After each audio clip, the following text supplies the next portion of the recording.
ask if they're crazy enough.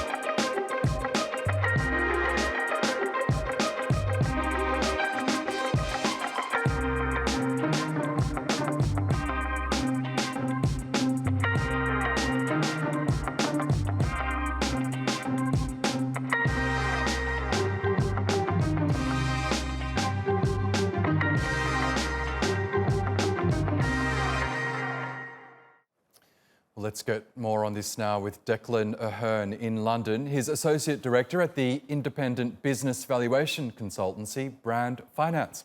Welcome back to Money Talks, Declan. Now, another day, another PR scandal for Nike, it seems. Just how damaging is this latest blunder for the company?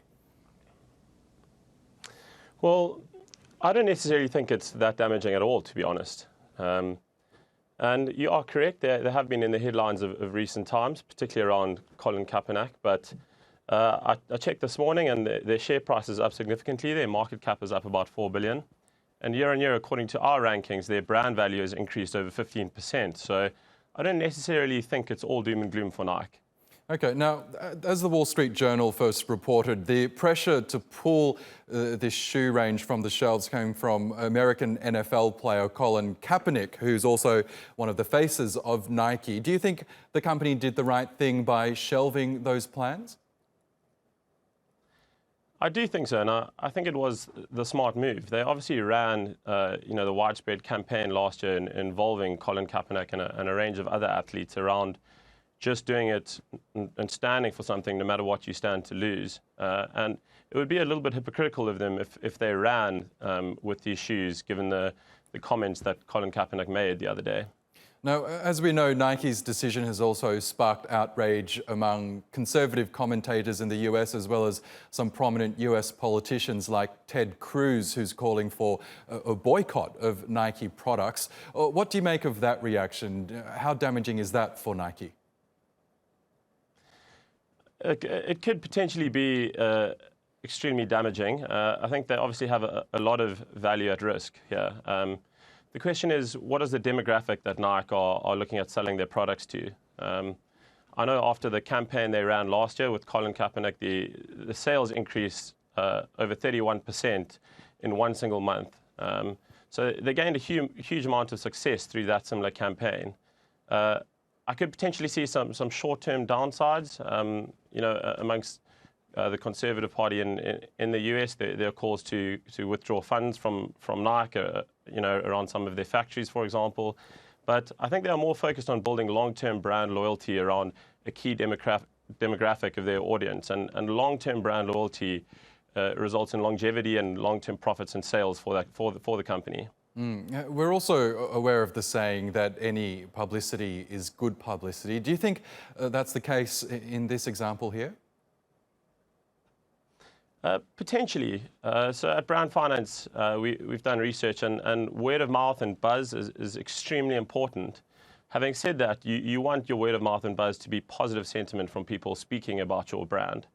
Negative publicity is never a good thing. And as you rightly pointed out, Nike do seem to be in the thick of it when it comes to their fair share of scandals. Having said that, the publicity they gained from the ad campaign last year, for example, in one day was equivalent to $50 million in advertising equivalency. And they've had a huge amount of publicity, although divisive around, this latest scandal. I don't think it's necessarily a bad thing. Interesting. Now, we know Nike is currently the world's largest sportswear brand. It clearly is one of the giants in that field. Now, you would think at least one person in the command chain in a company that big would have flagged a potential problem with a design of that shoe. How do you think that slipped through the cracks?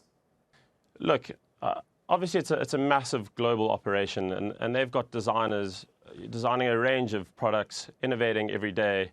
And, yeah, I think if they did make any mistake, it was a mistake of not checking the design of this product before announcing the launch. I think they have reacted well, given their brand promise that they communicated last year, and they've stuck to their guns, so full credit to them. But I think they do need to tighten up their systems in terms of design and the launch of a potential product that has some implications or negative publicity surrounding it. And that all comes just to doing their desk research beforehand. And do you think that in this day of Twitter, Facebook, Instagram, social media more generally, are companies like Nike having to be more accountable for their actions and therefore responding quicker than they otherwise would have in the past? Definitely. I think in the age of social media, we can see something going viral in a matter of hours. And obviously this incident has gained huge amount of widespread publicity across the world. So I think the fact that Nike have pulled the shoe is more to do with the potential value at risk to the company and to the share price and to its brand value versus the potential upside from, selling a few million unique shoes over a weekend. Okay, but ultimately you don't think this will do any long-term damage for Nike? Ultimately, no. I don't think it'll do any long-term damage. Brand building is a long-term exercise, and Nike are clearly invested in that. They are the most valuable sports apparel brand in the world, according to Brand Finance's rankings, valued at over $32 billion. And they are clearly invested in maintaining that brand value and growing it into the future, albeit you might see some short-term losses from incidences such as this. Okay, Declan Ahern in London, it's always good to get your thoughts. Thank you.